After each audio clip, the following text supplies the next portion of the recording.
Today it's almost impossible to live without numbers. We constantly see data around us, and most of the time we don't even notice how normal it has become.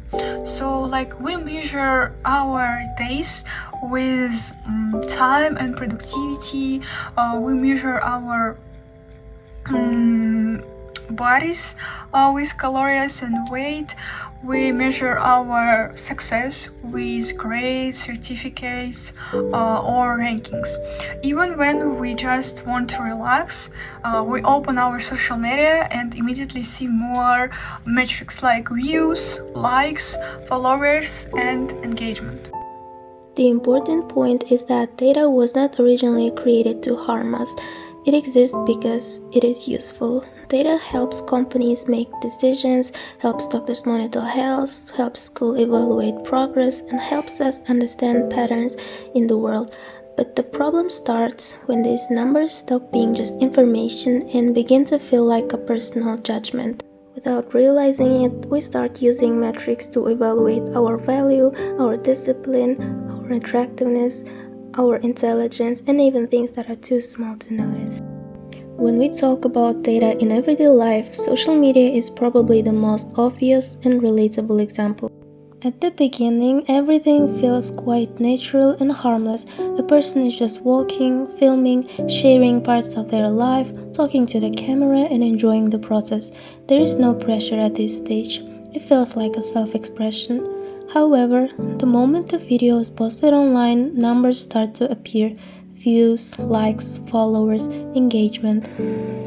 At first, these numbers seem neutral, as if they are just information, but very quickly they start to influence how a person feels. People begin to check their phones repeatedly, comparing expectations with reality, and slowly attaching emotions to these metrics. When numbers are high, the person feels confident and validated, but when they are low, frustration appears. Questions start to form in the mind. Was the content not good enough? Was it boring? Or maybe there's just something wrong with me. The problem is that these numbers do not reflect effort, personality, or intention. They only reflect how algorithms work and how content is distributed at a specific moment. Despite this, people often treat social media metrics as a direct evaluation of their worth. They compare their reality with carefully selected moments from other people's lives. And as a result, data stops being just a tool for analysis and it slowly turns into a source of anxiety and a constant self-doubt. The gym today is not only about becoming stronger or healthier, it is also about numbers. Weight, calories, steps, heart rate, protein, body fat, everything can be measured.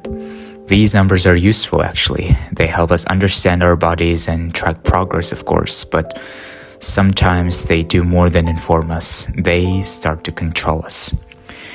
When we constantly check the scale, measure our food, and compare today's results with yesterday's, some small changes can feel bigger than they really are. A few grams or more or less can influence our mood, even though the body naturally changes every day.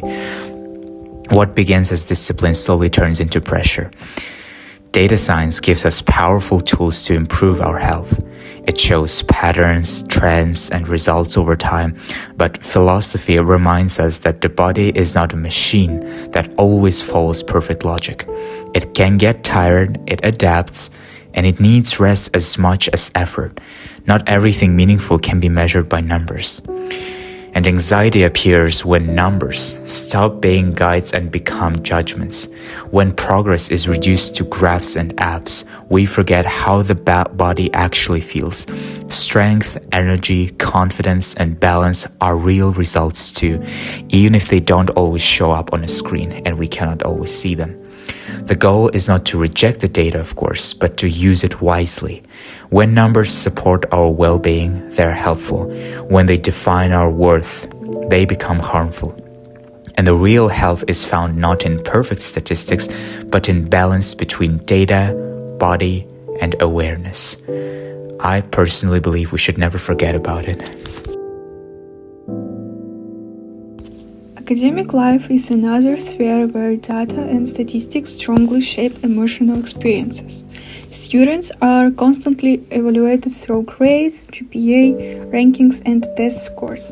These numbers are meant to measure knowledge and progress, but they rarely show the full picture.